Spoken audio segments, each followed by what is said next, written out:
All right. Good morning.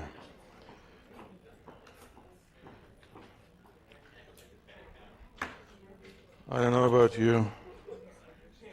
Every morning when I teach is good for me. So first I'd like to spend 2 more minutes on this slide, not about physics. Physics is done. It's a great example of how our brain works. So I want to solve a problem.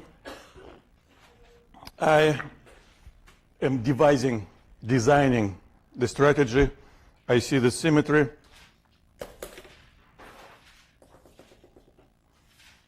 T equals 1 point and T equals 3 point, located at the same time interval or distance, we can say, from the middle point. And I can see another symmetry.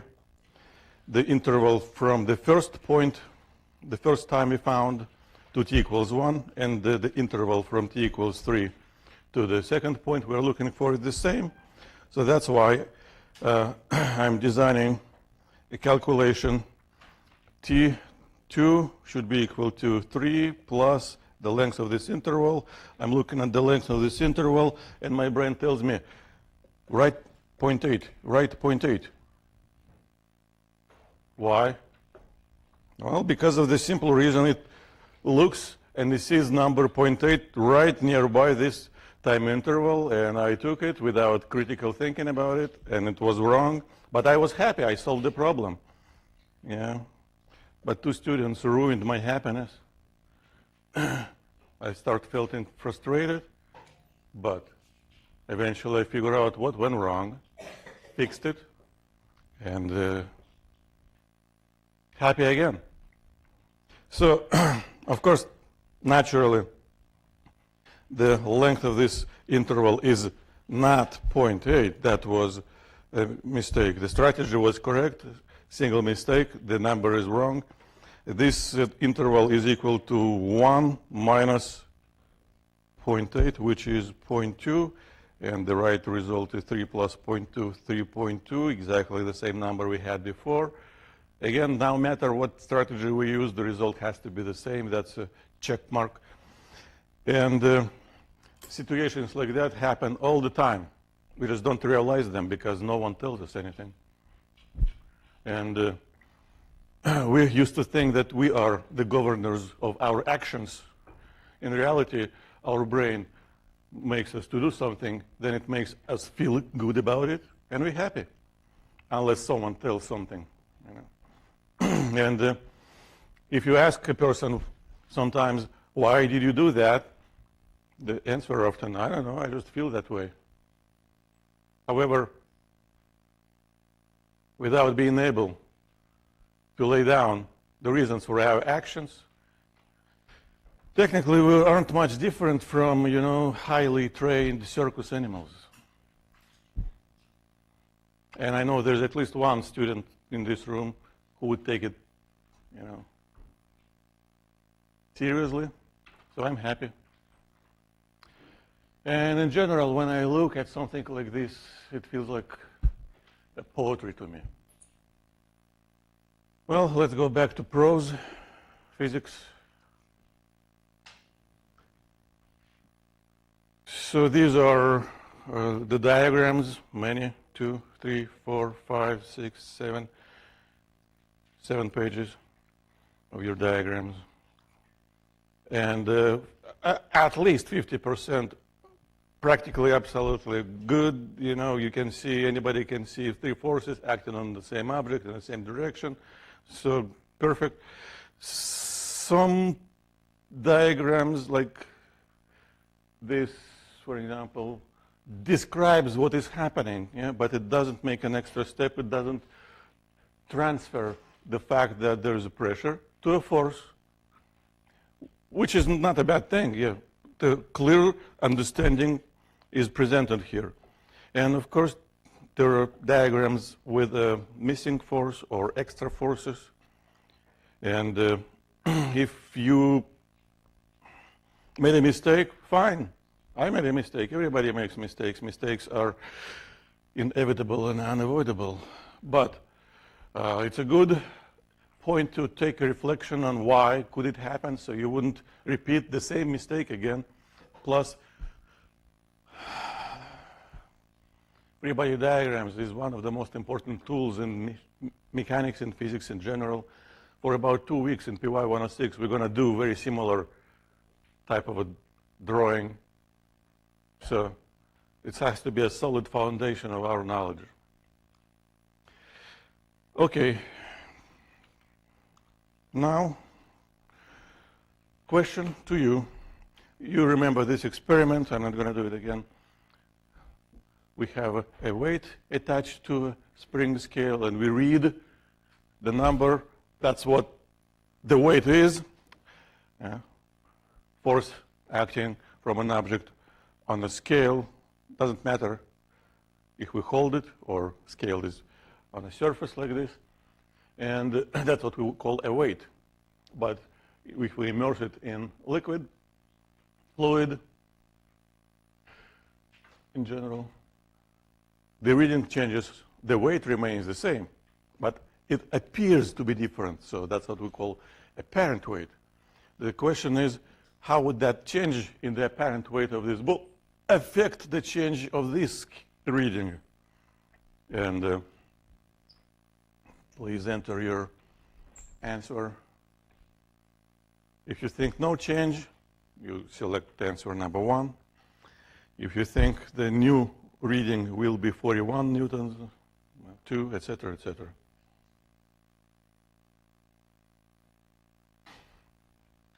And of course, you have to do it by your hand, using your conversational abilities, talk to your neighbors.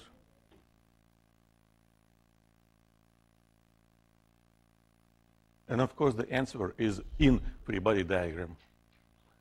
In the Freebody diagram, acting on the ball first, and then we can make a transition to the forces acting on the plate, of the top plate of the scale.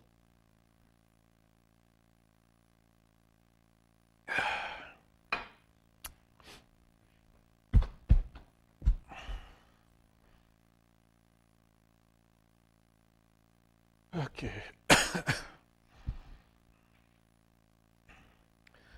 If you want to live a long and healthy life, do what you love what you do.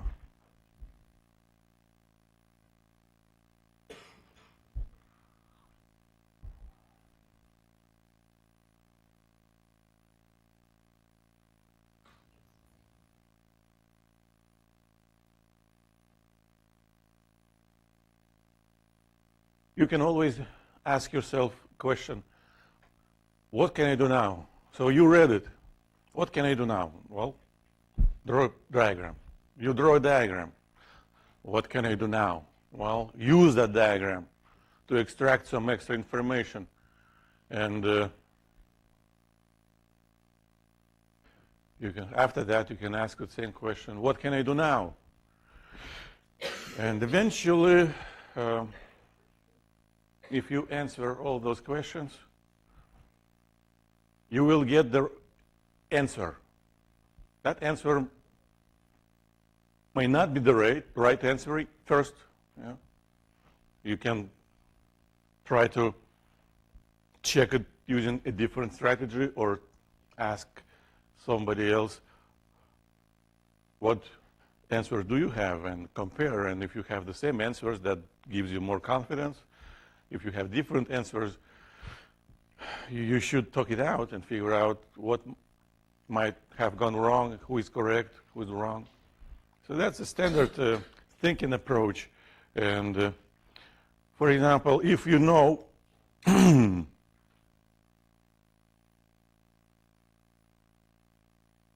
this number, which you read when the ball is in the air, 10 newtons, and then you go to a different situation, this arrow, which represents the force of gravity, should have magnitude of what number should I write right here? The force of gravity acting on the ball in the water. Then the force of gravity is defined by the planet and the mass of this object. We can toss it, roll it, put it in the water, heat it up. It doesn't affect the force of gravity, still 10 newtons. But this reading now is 8 newtons. How do we know? We can read. We know what apparent weight is. And, well, we have to balance those forces out, because if we had only 2 forces like these acting on this ball, we would have net force 2 newtons down, and the ball would be moving down with increasing speed. That would break the scale. But in reality, the ball is at rest in equilibrium, which means there has to be a different force acting on the ball. And now we know the reason for that force is that the water acts from around it, pushes it up. And what can we do now? What can we do now?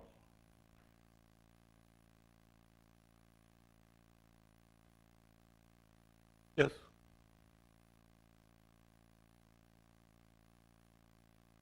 We can calculate the magnitude of this force exactly, because they must be balanced out, so it's going to be 10 newtons. That's the buoyant force, the force acting from the water on the ball, but there is exactly similar force acting from the ball on water, points down, equals 2 newtons, and that affects the reading by 2 newtons. So if it was 40, now it will be 40 plus 2, 42. So the problem is simple, but the strategy is important. So, any questions? All right, so we saw this slide yesterday. We just used it again. This is how we always can measure the buoyant force. But how could we calculate it? Well, we have to do more experiments. And the classical experiment, more than 2,000 years long, involves, actually, I don't really need this for this particular experiment. All I need is this. Now I need to pour water in this beaker with a spout. Many years ago, when I didn't talk any English, I said beaker with a spout. People laughed. I didn't care. It's physics. I could speak Russian. Nothing was really changed. So now what we need to do is take an object, immerse it in this liquid,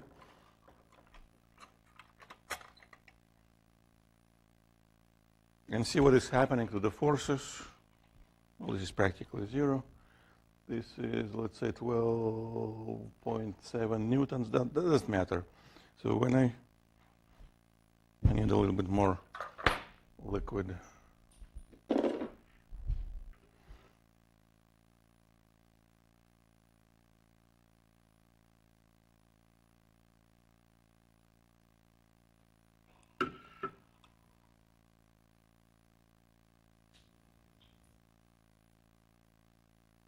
That's what physics is about. Waiting, frustrating.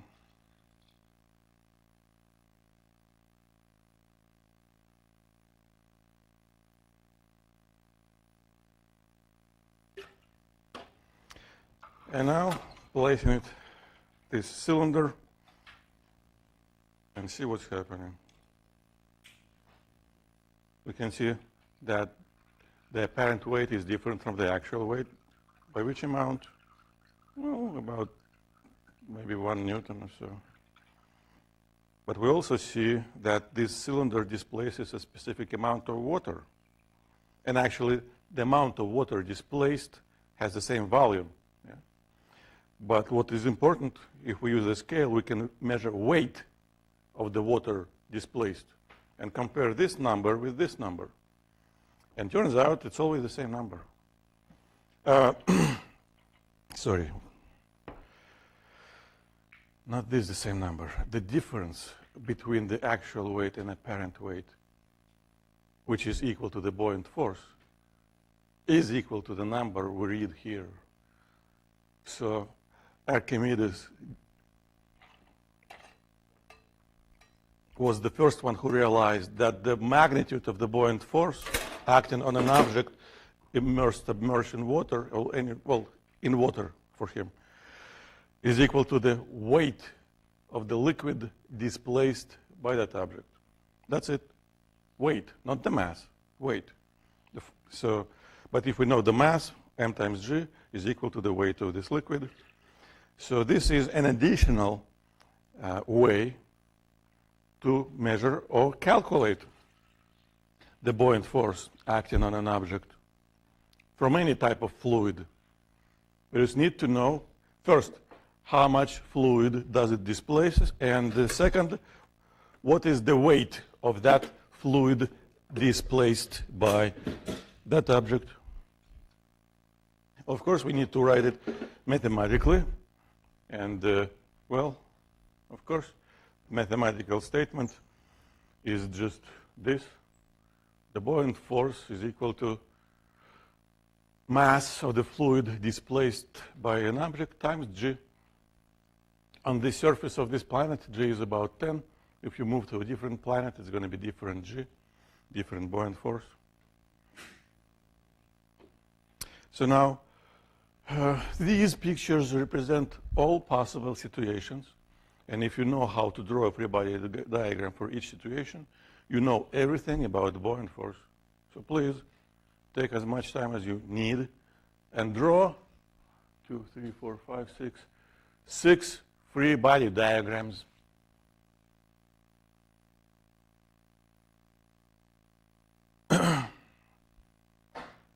So I'll try to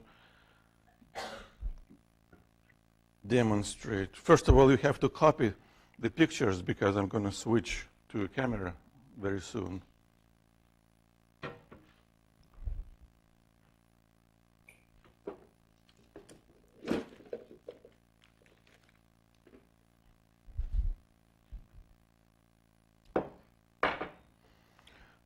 Each free body diagram describes a very specific situation when something is in the fluid, normally water, but could have been milk, mercury, oil, anything, doesn't really matter.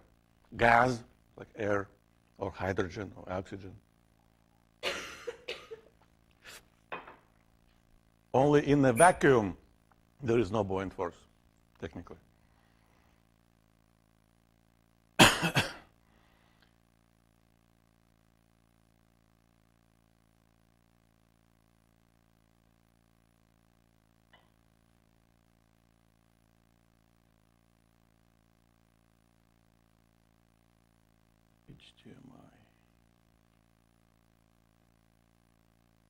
All right, I am ready to switch.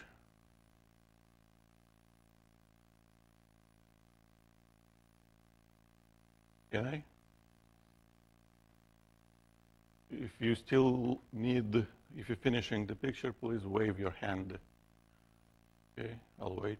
Please finish copying or taking a photograph. Or taking a mental photograph.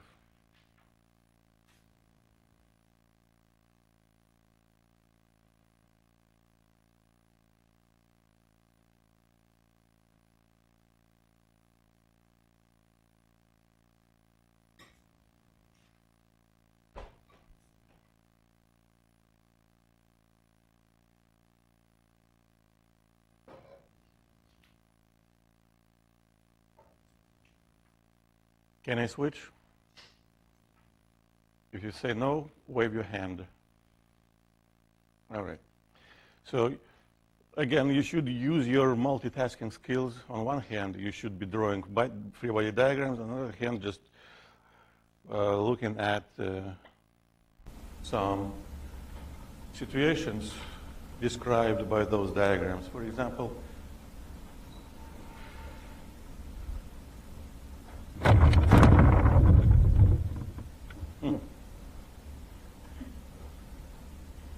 expected.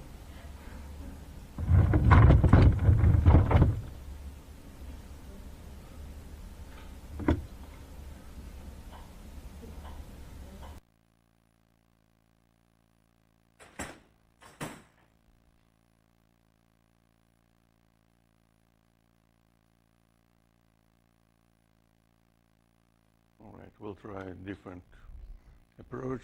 Not as good as that one, but at least you can see it in a regular orientation.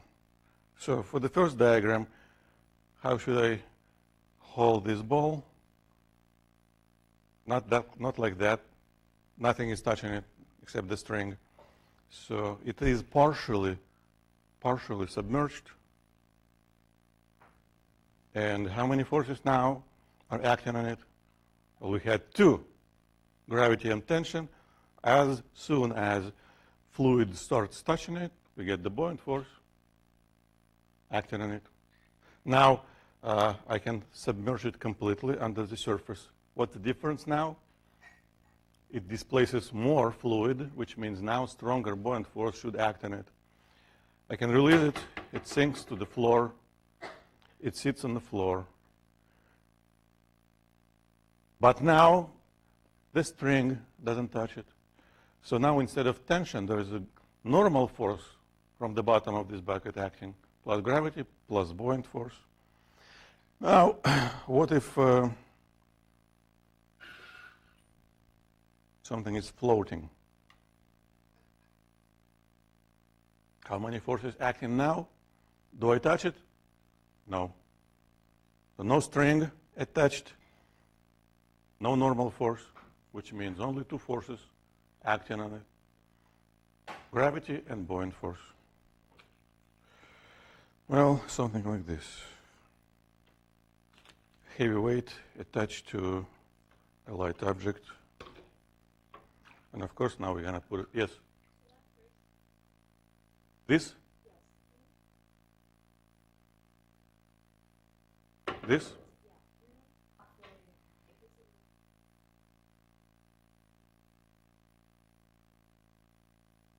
Does water touch it? That's the answer. There is buoyant force. So what do you expect will happen with this guy? Let's add some more liquid. Why is it red?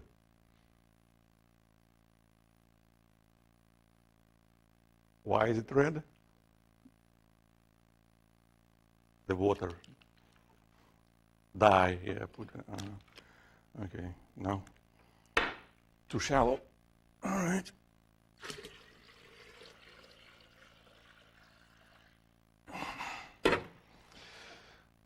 Now you go down. Oh no, I don't want to die.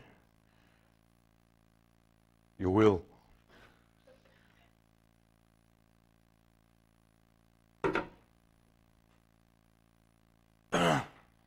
It just quotes from some mafia movies, nothing related to physics. How many forces acting now? Well, it's a string which pulls down on it. So there is tension plus buoyant force plus gravity, still three forces. And there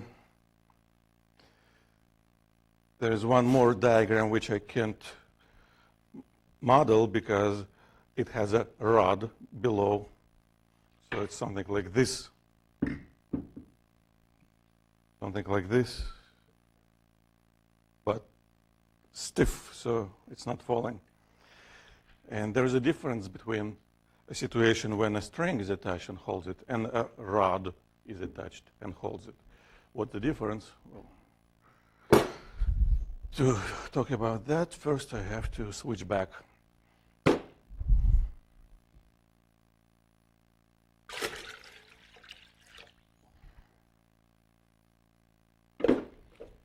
It survived.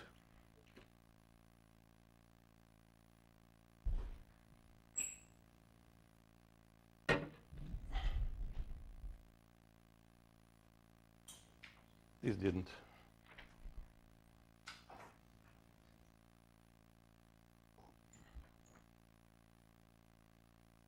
So,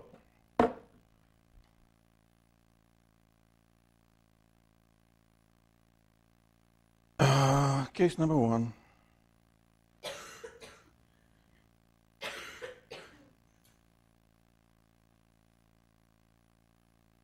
Tension, because we see it touches the ball. Gravity, because it's on this planet. And the buoyant force, because fluid touches this ball. Number 2. Now it sits on the floor. So same forces, almost same forces.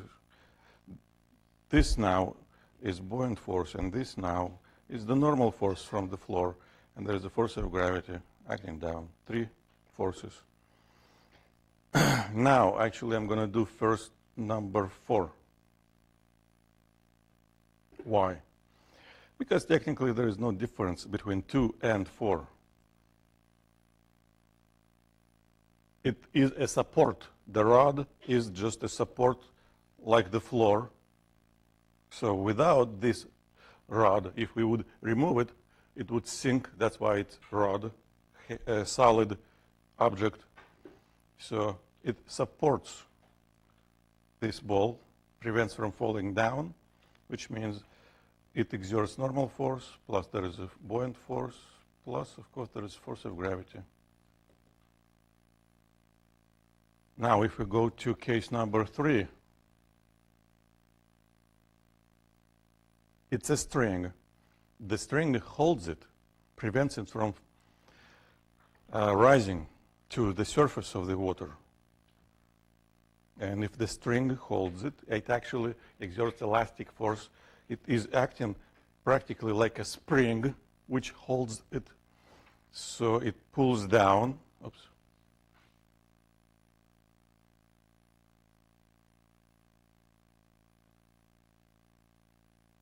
And then force of gravity pulls down.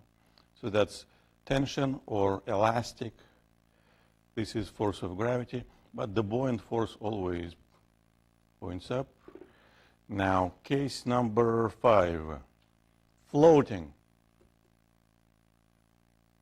The object is floating, so nothing touches the object except the fluid, which means there's only 2 forces. There are only 2 forces acting on it, buoyant and gravity. And finally, the case number 6A and 6B. 6A, presented in the picture. You have a floating object, so you definitely have gravity and buoyant acting on it. But now you also apply an additional force from your hand, for example, applied force, so you have 3 forces. And the case number 3, case number 6B is an equivalent of the case number 5. What do? You start from the same floating object. You still have 2 forces, gravity and buoyant. But instead of pushing from above, you start in adding some extra material, extra mass. You place something extra.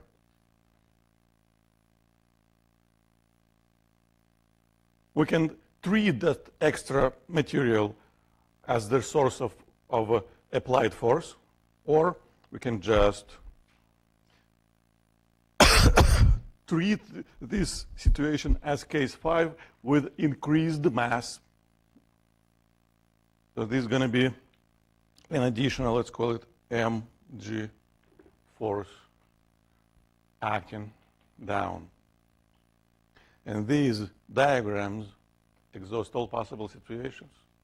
For any situation, now all you have to do is just follow the strategy, draw the picture, convert it into diagram, write the force balance equation, because object is in equilibrium, so net force has to be equal to 0. Then there might be some additional expressions like F equals mg for gravity, or for the buoyant force, it equals the weight of the fluid displaced by the object. And you're done.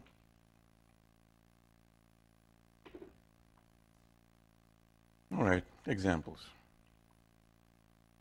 So we have a ball completely in some fluid. We don't know what kind of a fluid it is. We don't care at this point. All we know is forces. So, for example, the force of gravity acting on it will be equal to 3 times about 10, about 30 newtons.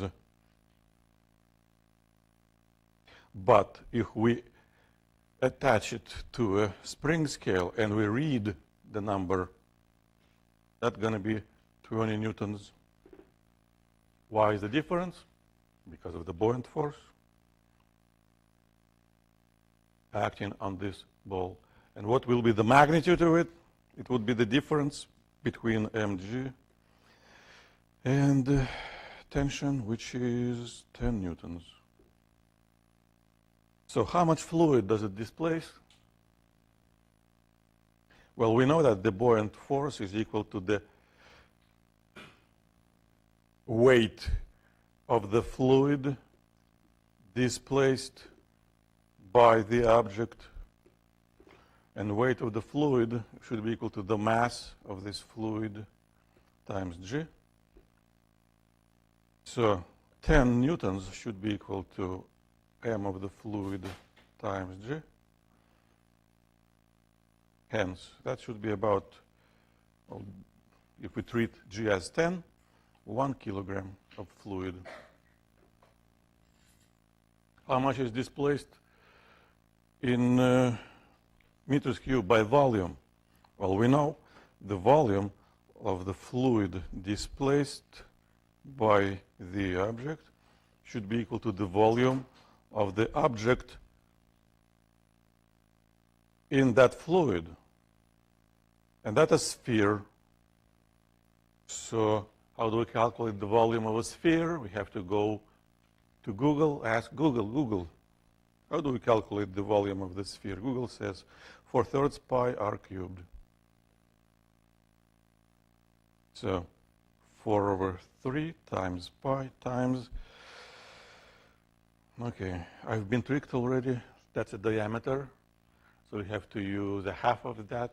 The radius is 5 centimeters or 0.05 of a meter, and we have to cube it. Done.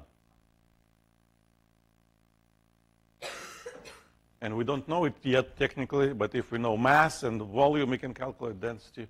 And if we know density, we can look it up. What kind of a fluid is that?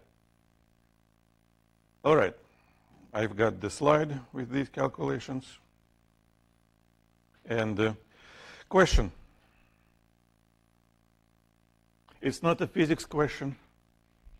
It's not related to physics. It's a short memory test question. A floating object, how many forces are acting on it?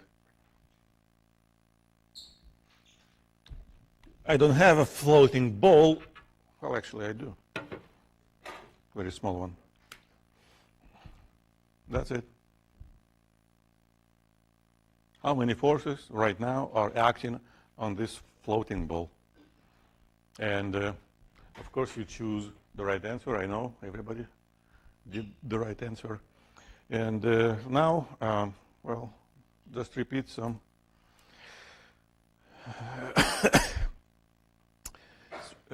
Same strategy. We have a force of gravity acting on it. We have the buoyant force acting on it. And done, no more forces. Which means now the buoyant force is equal to mg. And if the mass of this ball is 1/2 kilogram, that means the buoyant force is equal to 5 newtons, and that has to be equal to the weight of the water displaced, well, in general, any fluid. So hence the mass will be equal to 5/10.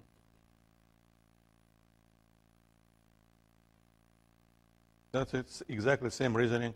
So it doesn't matter how did we find the buoyant force. Yeah? Could have been three forces, or only two forces. Still, as long as we know buoyant force, we can figure out how much fluid was displaced by that object.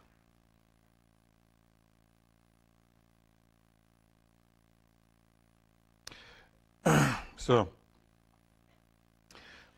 we saw this slide already 2 times. So question is, can we rewrite the equation which we extracted from experiments? Can we rewrite it using some other variables, parameters of a fluid? And the answer is yes. We would have to do more experiments. We would have to repeat the same experiment again and again and again using different fluids. First time with water, second time with milk, oil, and see how does it affect the buoyant force. And turns out it does affect. The ball is the same, which means the amount of fluid displaced is the same, but the force is different, which means the amount of fluid in that volume is different. So what do? Well, we have to describe how much of matter we can fit in a specific volume. And to describe that, we have to invent a new physical quantity. Well, technically, it's an average value. Density might change from place to place. But this is a definition of the average density of a material. We have to calculate the weight. We have to calculate the weight, or measure the weight of a certain object. And then we have to divide the mass of that object by the volume of that object. So density basically equals the mass of 1 cubic meter of something. But normally we use this equation backwards because density has been measured for all important materials. So we can use this relationship to relate density, volume, and mass. Now, question, because water is the most important fluid for us, we need to know some specifics about it. The density of water is 1,000 kilograms per cubic meter. And I believe we actually did exact calculation like 5 weeks ago. But still, what will be the density of water in grams per cubic centimeter? So how large is a cubic meter? This large. 1 meter by 1 meter by 1 meter. If I pour a cube like that with water, put it on a scale, the reading says 1,000 kilograms. That's what density is. Question, if I take 1 cubic centimeter, which is 1 centimeter by 1 centimeter by 1 centimeter, pour some water, put it on a scale, what will I read? And you just have to solve this problem. It's a conversion problem. And choose your answer and enter your answer in a web assign. I'm just going to start because this is what we want to do. 1,000 kilograms per cubic meter is equal to a certain number of grams per cubic centimeter. So if we have a cube 1 meter by 1 meter by 1 meter, the mass of this cube with water in it, the mass of this cube will be equal to 1,000 kilograms. And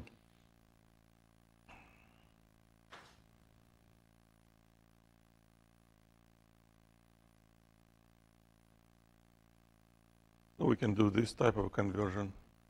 And if you, well, first of all, everybody has a device connected to the internet, because you have to according to the syllabus.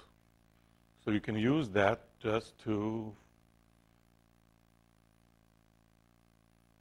find any conversion factor you may need.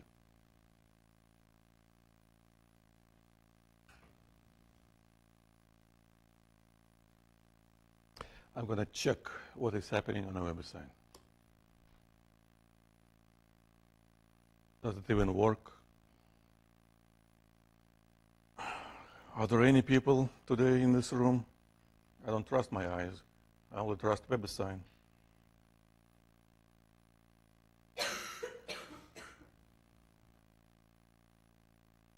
That's a question number 4. Okay, pretty good. So,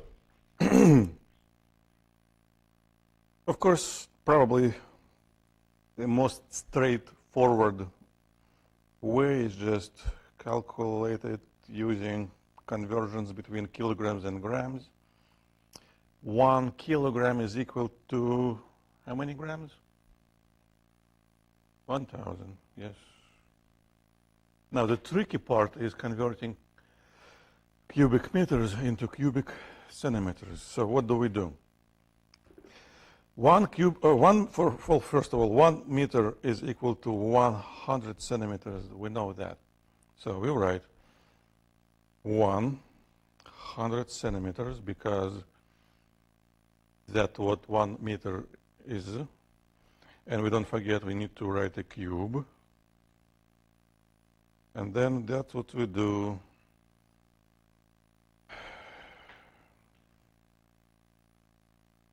One zero zero zero zero gram per cubic centimeter.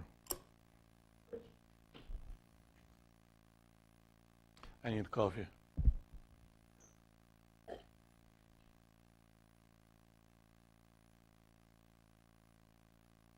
You have a question or you have a statement?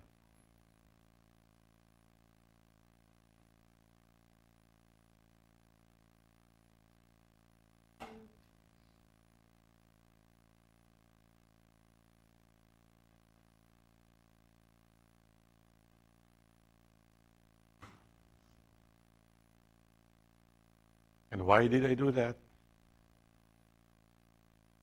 And why did I make that mistake? Which is actually very, very common. I've seen this hundreds of times. There is a specific element which is missing. Specific mathematical element. What is the name of that mathematical element? Anybody? Can't hear you. A specific mathematical symbol, parentheses. We don't have to use them here, but we could. But if they tell us that we have to cube everything inside those parentheses. So I have to fix it. I fixed it. That's the right answer. And even if this answer doesn't belong to International System of Units, actually for many problems it is much more practical to use this unit than kilograms per cubic meter. It doesn't matter, it's up to you. But basically, if you know how many grams of water you have, that's it. That number gives you volume in cubic centimeters. Or if you know how many cubic centimeters you have, that number gives you mass of the water in grams. All right, moving on. For example, what is the mass of a 2-liter bottle of soda? Well, we know 1 liter is equal to 1,000 cubic centimeters. Again, lecture number 1. So 2 liters will be equal to 2,000 cubic centimeters, which means the mass of 2 liters will be equal to 2,000 cubic centimeters times 1 gram per cubic centimeter, which is 2,000 grams or 2 kilograms. You could have used kilograms per cubic meter, but you would have to deal with liters and cubic centimeters again, and that would take maybe just a little bit more time. All right, so we can use now an additional expression for the same force, for the buoyant force.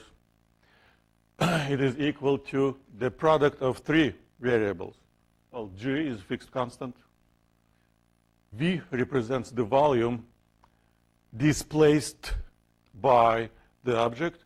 And now the new variable, density of that fluid, which is being displaced by that object. This is the standard expression for the buoyant force. And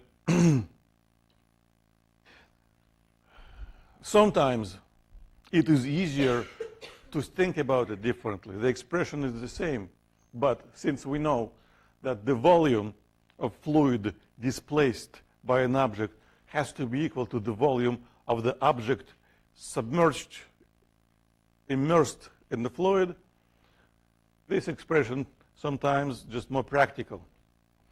We can look at how much of this object is below the surface. If it's completely above the surface, no fluid is displayed, it's zero. If we start moving in the fluid, only that portion which is below the surface experiences the buoyant force.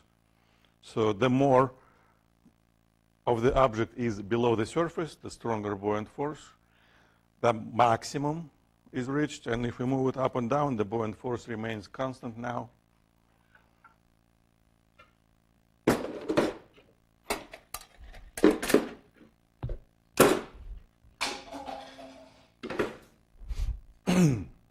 So, okay, I'm going to give you 1 minute to think about it.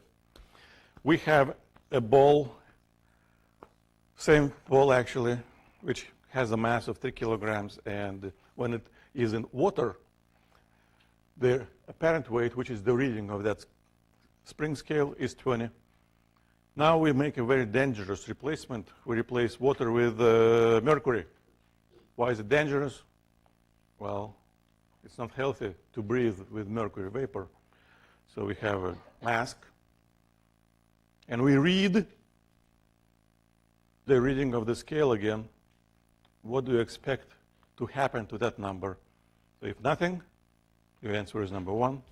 If you think your reading will be greater than 22, less than 23, if there is not enough information for anything else,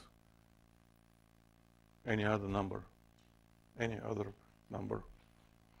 of course, it's all in the diagram. Actually, we just need one, because the equation doesn't depend on what fluid is being used. That's the force of tension, which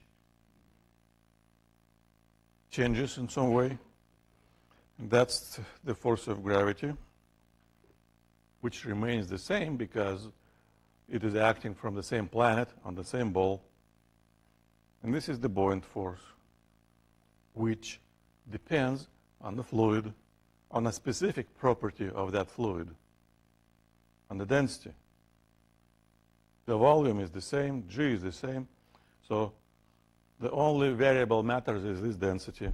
If you look at this chart, if we replace water with mercury, density goes up from 1,000 to 13,600. How does it affect gravity? It doesn't. How does it affect the buoyant force? The buoyant force increases. So should you choose 2? No. But the question is not about the buoyant force. The question is about the reading of the tension. And the force of tension is equal to mg minus buoyant force. So if you're increasing the buoyant force, you're decreasing tension. That's it. So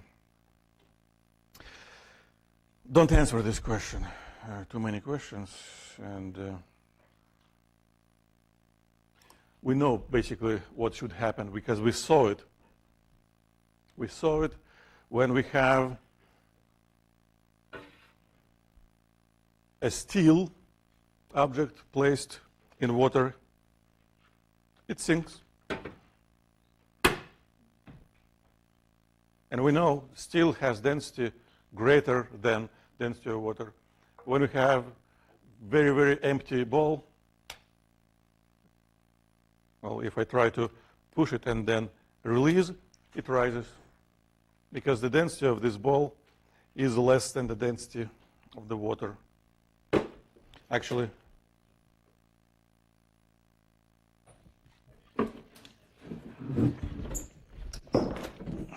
oops. Stay. It's a better, just larger representation of this situation. Right now, the string holds it. So there's a third force. And you know what the third force is for, right? So why the string is needed? Well, because otherwise it would rise to the ceiling, it would fly, because inside it has hydrogen, and the density of hydrogen is less than density of air, and even the additional weight due to just the rubber is not enough. But if the string doesn't hold it, that's it, it rises. So as long as the average density of an object less than the density of fluid, if we let it move, it rises. So basically all we have to do is just to compare two forces, because we don't hold it with a string or with a hand. There's fluid, there's an object, and there's force of gravity, and there is buoyant force. And we have to compare buoyant force versus force of gravity. How do we do that? Well, now we can replace the mass with the product of density and volume.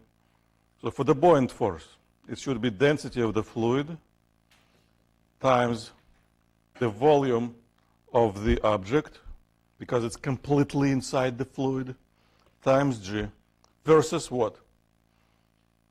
Well, this little m represents the mass of the object, which means it should be equal to the density of the object, of material of the object, times the same volume, times the same g. So the relationship between the forces solely depends on the relationship between the densities, because volume canceled, g is canceled, that's it. So now how we can predict what will happen if we release an object in a fluid. Depending on the densities, it might sink, it might fly, or if the density, the average density of the object is equal to the density of the fluid, it will remain at rest. That's how your boat maintains its location. Of course, it's made of steel, and of course, density of steel is larger than density of water. But the average density of the U-boat, submarine, might be managed by sucking water in or pushing it out. So, an example of a calculation. All right.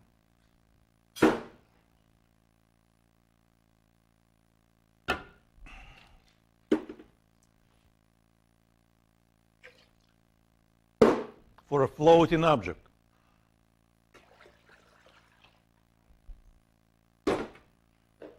I've got this cylinder,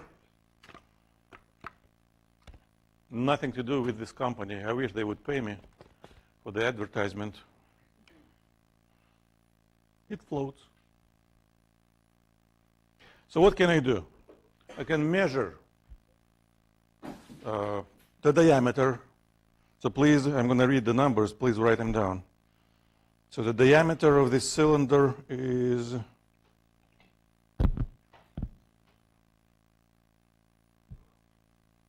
well, about 7 centimeters. Okay. Now, I can measure approximately how much of this cylinder is above the surface of the water, which is about 5 centimeters. And of course, I can measure total length, 17 centimeters. And now, the question is, what is the mass of this cylinder? And if we know the mass and the volume, we can calculate the density. And that is how Archimedes figured out the density of the crown. Well, you probably know the story. If you don't know the story, Google Archimedes. So, oops. Yes, it's just an illustration that we don't solve a new problem. It's practically exactly the same problem we've done before, just more data. So,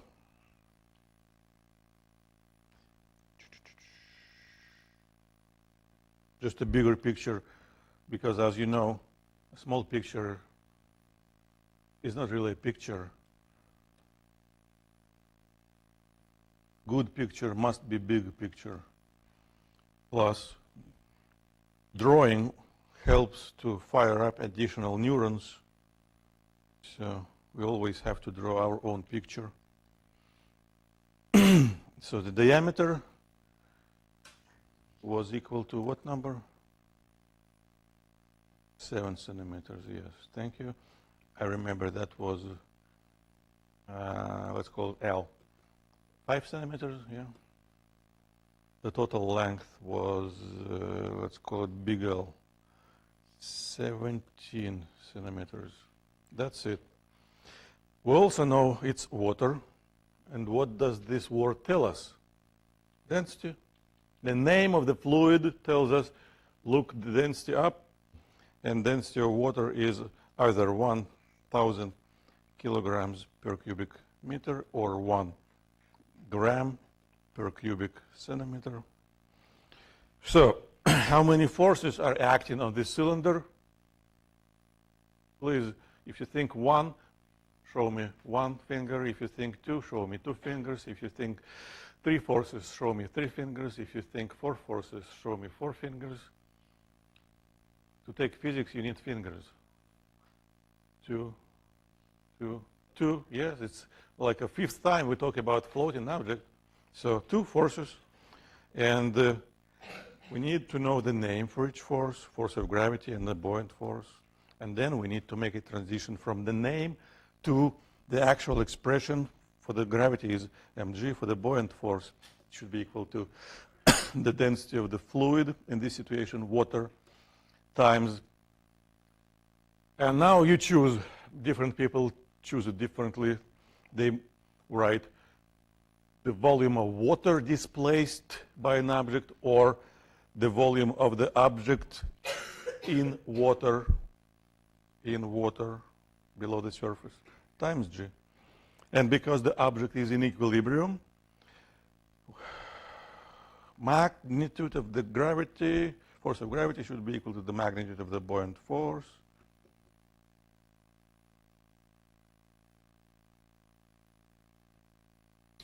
So the mass of the cylinder should be equal to G cancels, density of water times the volume, but not the total one, only of the object in water.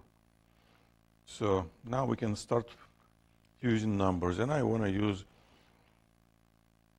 the density of water in grams because it's a simple number, 1 gram per cubic centimeter, which means now I have to calculate the volume of which part?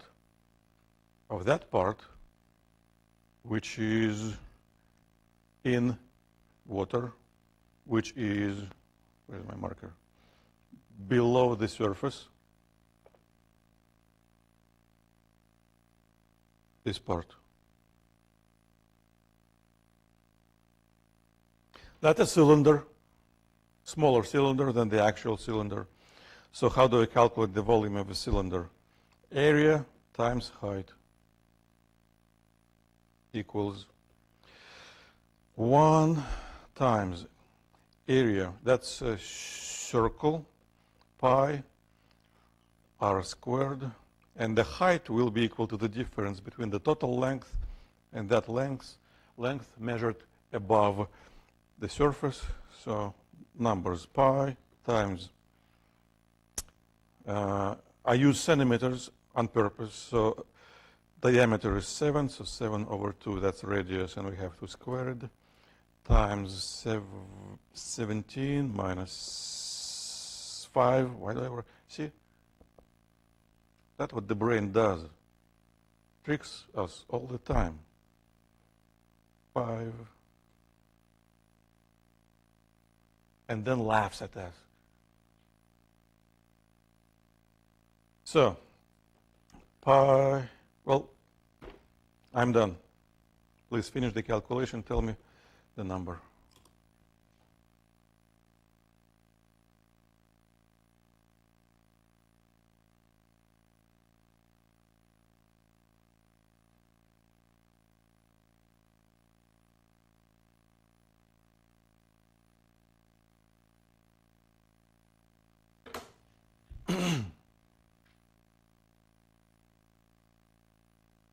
Well, we can round it up. 461, what unit should I write? That's the most important question. What unit did I use for density? I used grams per cubic centimeters, and I multiplied by cubic centimeters. So what's left? Grams, exactly. That's why it's very convenient. Or, well, about, I know the answer, about 1/2 kilogram. My measurements, of course, weren't very accurate, but if I take this cylinder, place it on a scale, and I know why it's 1/2 kilogram, because I put 1/2 kilogram inside it. That's how physics works in this particular situation. We didn't invent any new strategy. We used the same strategy with a couple of, well, technically now with only one additional equation for the expression for the magnitude of the buoyant force. That's it. Okay, so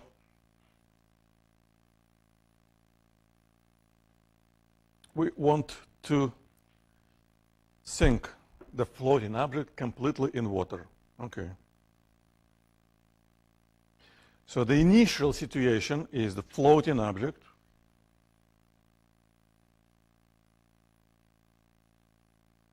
A part of it is below the surface, a part of it is above the surface, but we don't care about this, because what we need to do is we need to find what additional force or additional mass should be added to make it completely in water. So right now, when it is completely in water, we will have three forces acting on gravity, buoyant, and that applied force. And of course, the applied force plus the force of gravity, because they both point down, should have the same magnitude as a single vertical force, which buoyant force. So the applied force we are looking for will be equal to the difference between the buoyant force and gravity. And the buoyant force is equal to the density of water times the volume. Now, which picture should I use for this calculation? The picture number 1 or the picture number 2? Number 2, picture 1 has no applied force. And the second picture shows the ball completely below the surface. So this is just the total volume of the ball times G minus mg. Okay, we have to start plugging numbers. And, well, okay, let's use kilograms for illustration. So 1,000 kilograms per cubic meter times the volume. That's a sphere, 4/3 pi radius cubed. And the radius equals a half of a diameter, so 0.11 cubed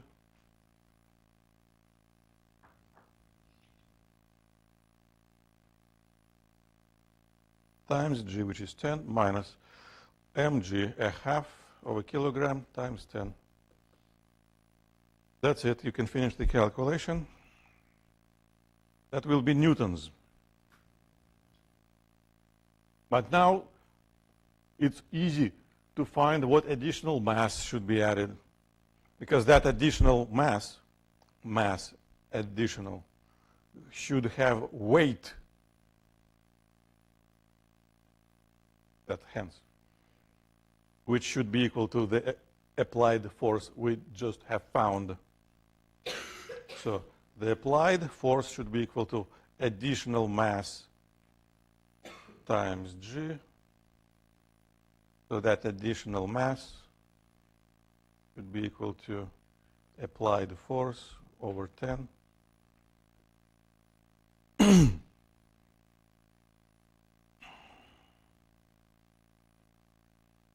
But of course, there was additional way to calculate it. There's another way. So someone should calculate the force and tell me eventually. But for now, what would be another way? Another way would be redrawing the picture differently. This is what we had. And again, this picture doesn't really matter. We don't use it. We use it just as a mental transition to the situation we have to analyze. And what we have now is the same object completely in water, plus, I don't know,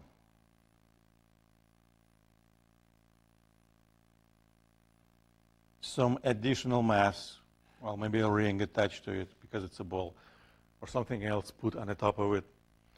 So what do we draw now as a diagram? There is a force of gravity acting on the whole system, and the whole system is equal to the mass of the ball plus the additional mass. And the buoyant force should be acting on the whole system. And normally, unless something said specifically about the size of that additional mass, we neglect the size of that additional mass. It's small. So the buoyant force is acting only on the ball. It's large.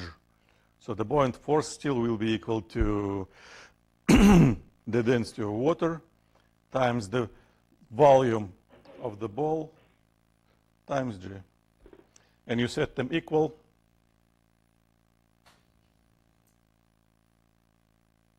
And you calculate the additional mass. And you get exactly the same number, which is, please tell me.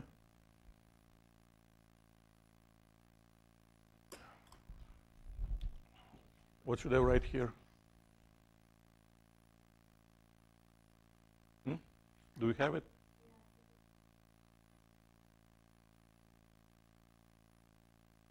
Maybe. I honestly don't know. So you say 45.7. If anybody has a different number, please tell me now or never.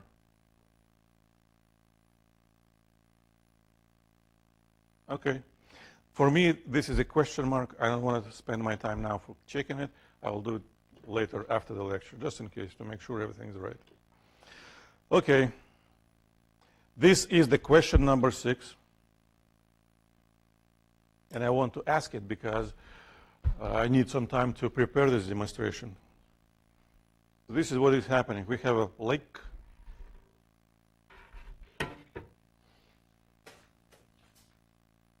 We have a boat with an anchor, and the boat floats.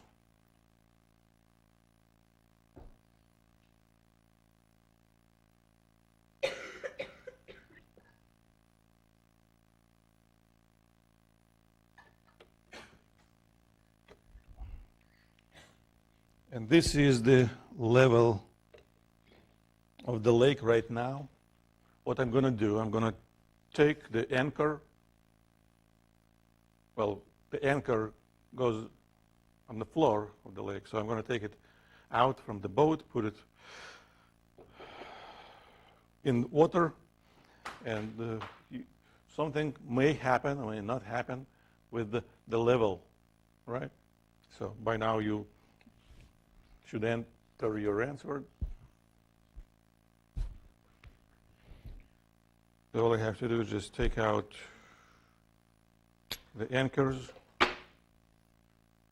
So far I just put them on a shore, and now I'm putting them in water. So right now the level dropped. Why? Because this boat now is not heavy as it was before. So it doesn't need strong buoyant force anymore to float. So only a small portion of water should be displaced. So now the critical situation. What's happening?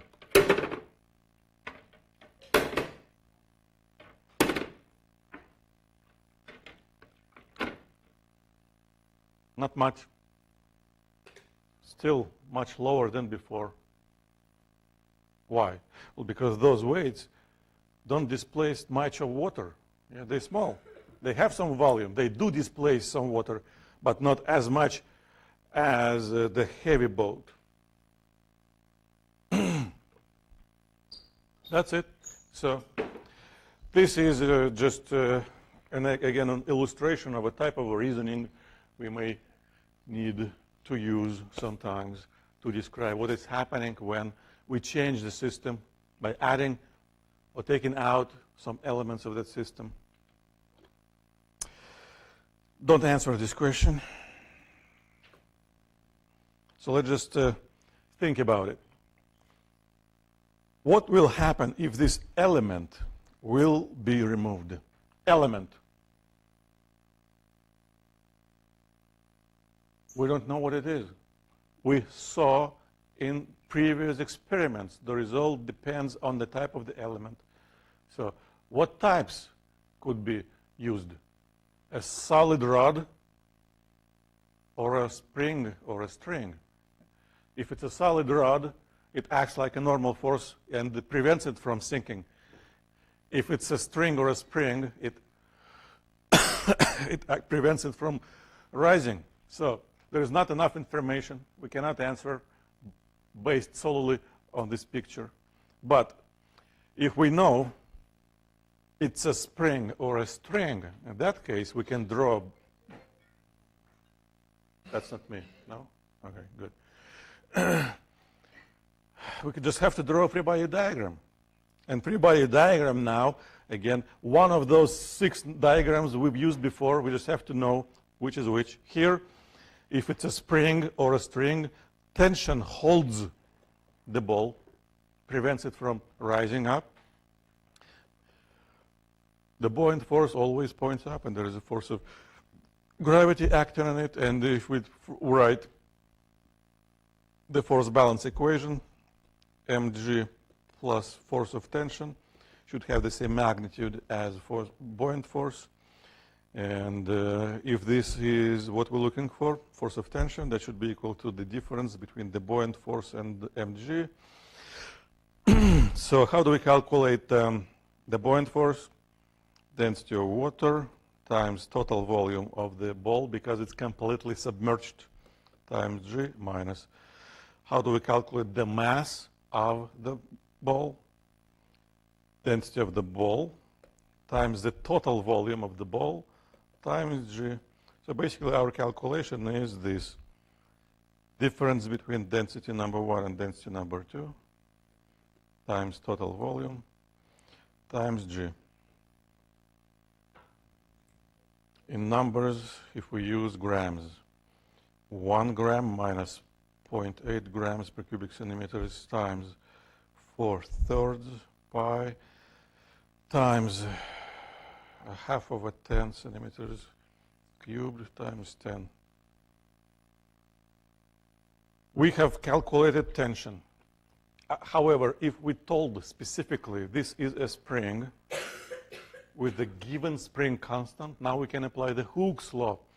And I'm sorry that I didn't tell you the name yet of that law. I told you the law, I didn't tell the name. It's a Hooke's law.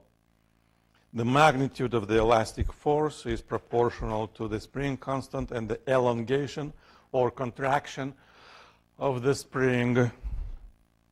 So if we know the elastic force, which is this force of tension, it also has to be equal to the product of spring constant times the elongation of this spring. So the elongation of this spring will be equal to the magnitude of this force divided by the spring constant, wherever it is. We need this number in newtons. Actually, will we get newtons? No, we will have to make a conversion. That's a tricky part. I used grams. So my unit for the force will not be kilograms times a meter over second squared. My unit will be a gram times a meter divided by second squared. That will be my unit. You may ask, how do I get a meter if we use centimeters? Well, centimeters cubed canceled because of the density and the volume, but this meter comes from G.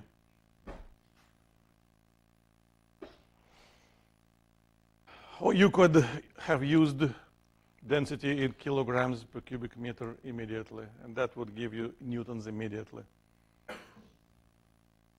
And actually, that's also a good exercise. If we know that 1 gram per cubic centimeter is equal to 1,000 kilograms per cubic meter, this density, the density of the material the ball is made of, 0.8 grams per cubic centimeters will be equal to,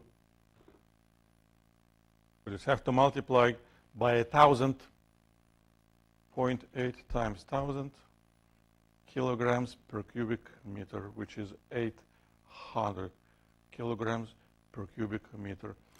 So the density of the material of the ball is less than the density of water. That's why it would rise. That's why we need a string to hold it.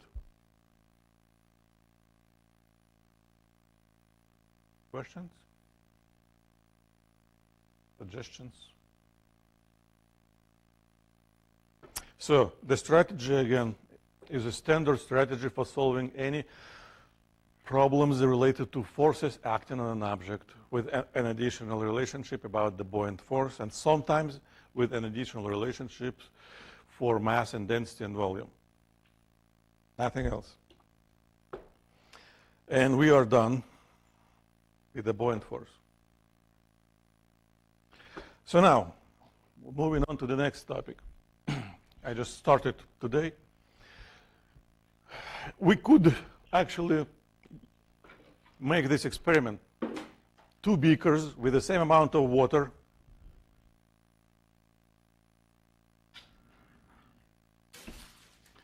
placed on a scale. Of course, the scale reads the same number, same amount of water, same mass. But is there any difference how that mass is being distributed over the area? Well, there's a simple experiment which tells us that, yes, there is a difference. So this is just salt, nothing toxic. And I have two objects which have practically the same mass. Not liquid, but solid. A 500-gram weight and a 500-gram rod. 500. But they have different area. So when I place them on a surface, the mass distribution is different. How does it affect the action from this weight on this salt? Well, let's see. I release it. Nothing.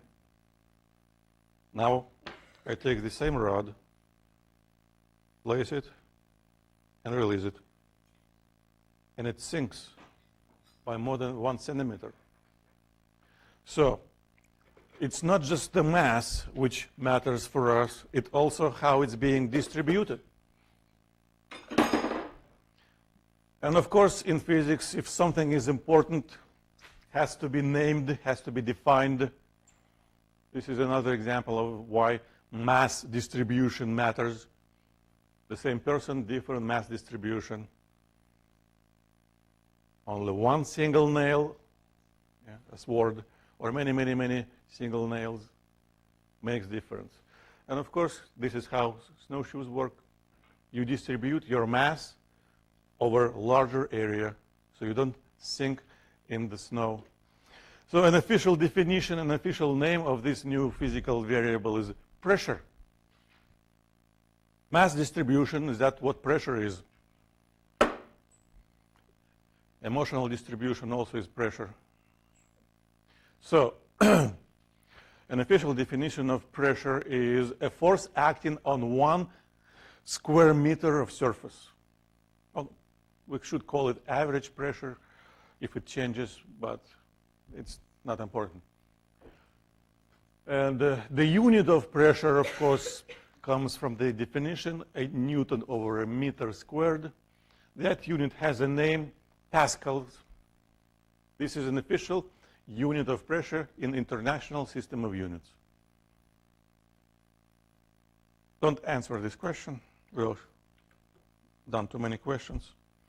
Let's just solve it, because it's a very straightforward calculation now. We have a rectangular, not circular, rectangular, because it's easier to calculate the area for rectangular shape. We have a rectangular base. The whole cylinder is 10 meters tall. So base is 0.2 meters by 0.2 meters, okay, if we use meters. And it is filled up with water. And what do we know about water? Density of water is equal to 1,000 kilograms per cubic meter. So we need to know the mass first, and then the pressure it exerts. How do we calculate the mass? It's equal to density times volume. So it will be equal to 1,000 times 0.2 times 0.2 gives the area, times 10 meters gives, times 10 meters gives the total volume. So what do we have? It's going to be 100 times 2 times 2, 400 kilograms. Water is heavy. And of course, we do that calculation to calculate the pressure. So what do we do to do that? We have to use the definition of pressure. The pressure it exerts on the surface should be equal to force over area. That force should act on the surface. That's what we call apparent weight. And of course, apparent weight. According to Newton's third law, it had the same magnitude as the normal force acting on this cylinder, which is equal to the force of gravity acting on this water. So it should be equal to 400 kilograms times G divided by the area, 0.2 times 0.2. That's the pressure in pascals. But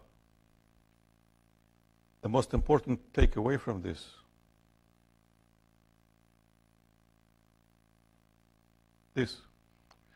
we don't have to use numbers.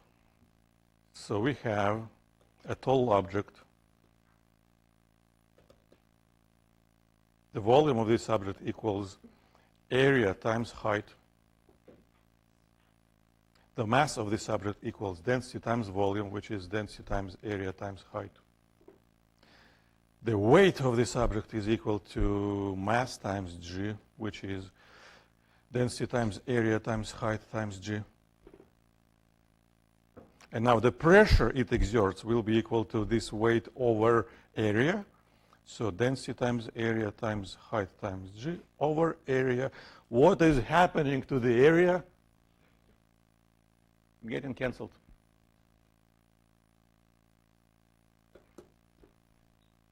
So this is the expression which tells us how we can calculate the density, the pressure exerted on a surface by any, well, tall column of material, any type of material, any type, solid, liquid, gases. So this is a standard expression. Okay, we did that. 400 kilograms times 10, or 4,000 newtons. So this is a standard expression for calculating a pressure exerted on the surface by a column of material. This expression has a name, the gauge pressure. It's important to know the difference between the gauge pressure and the actual pressure. For example, this water column exerts pressure. And if I calculate density times height times gravity, that will be the pressure from this water only. But what is else above water? We breathe. Atmosphere. So the atmosphere is very tall. It also exerts a pressure. How do we call that pressure? Atmospheric pressure. So the actual pressure, if we insert a device to measure that pressure, will be equal to the gauge pressure, the pure pressure from this water, plus the atmospheric pressure from above. All right, done for today. Thank you very much. See what I'm going to do tomorrow. So tomorrow, if you want to see the demonstrations, I'm going to be selling tickets.